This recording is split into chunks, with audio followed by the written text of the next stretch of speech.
Welcome to Kenton Teaches. Enjoy the video. You start by making the surface chemically clean. Oils and oxides block consistent colors, so scrub with acetone and rinse in distilled water. Once done, mix 1 liter of distilled water with 1 to 2 tablespoons of baking soda or borax to form a mild electrolyte that conducts evenly.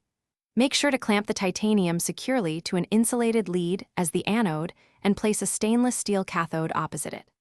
Finally, position the power supply and confirm polarity before energizing.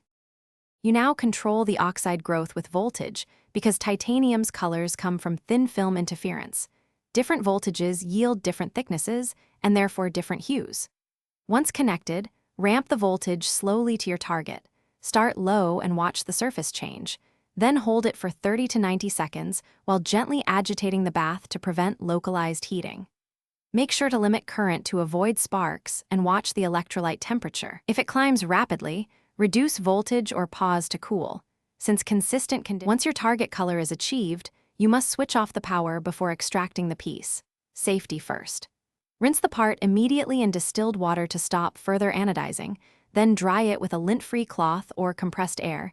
This preserves the interference layer. Make sure to inspect edges and contact points that can show inconsistent hues. If you see patchy or dull zones, re-clean thoroughly, ensure better electrical contact, and repeat the process at a slightly adjusted voltage. That single rerun fixes most issues. Thanks for watching. Please subscribe if this video was helpful.